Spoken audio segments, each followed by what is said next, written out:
Takže hlavní částky natáčení už máme konečně za sebou. Celou dobu jsem si říkal, jo, ten film bude dobrý. Herci jsou super. Až do dneška. Dnešek to byl takový tragický den. Dneska mě konečně herci pořádně naštvali. No by se nevěřili jak. Ty taky, Boďo. Bacha, tam je cíčka. Čau, tebe znám. Ale co, jako třeba ten film nějak dopadne.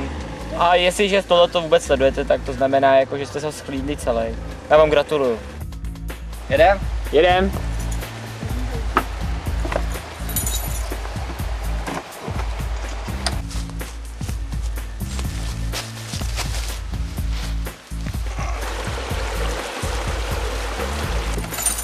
Ty krásný zámek, jak prase tohle.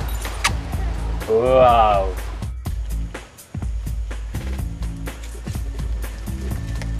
Jsem strčený a padám! Dej se, strčil na mě, schválně. Tak být se budem, jo? Jo, být.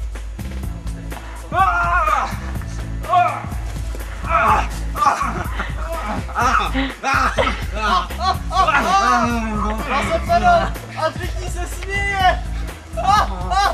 On se směje! No něj! Solů, šatý. Mě takový nejel. Masker! On přijde, já jsem slyšel, že se majitel buchtáč.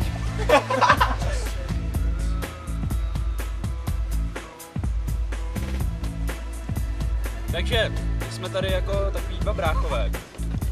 A on je Honza, já jsem Adam, ale ve skutečnosti on je Tomáš. A já jsem teda Honza. To. Jako, a asi nejvtipnější scéna přišla. To hniště, ne? To hniště, no, když jsme museli dělat.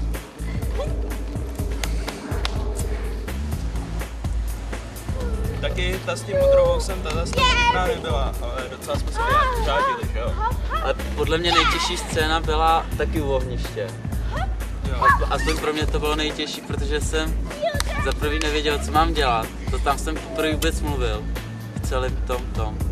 A musel jsem se soustředit na herce.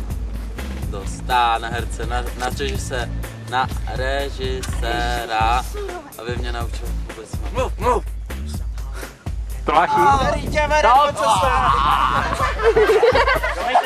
A to je všechno? Se posaď sem k nám. Přisadni a opřej. Díčky. Stop. No rychle, kudy?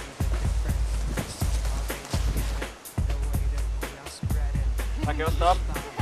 Kamera, klapka, jede. Stop. Co? Ještě něco chcete vědět? A taky světnice byla dost vtipná, no. Která světnice? Světnice? To je ta, co jste tam hráli. Ta světnice.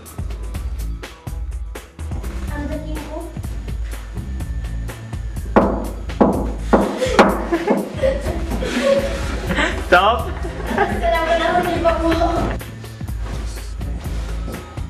Krásná pana. Osud sám chtěl, abych tě zachránil. Teda tebe ne, jo.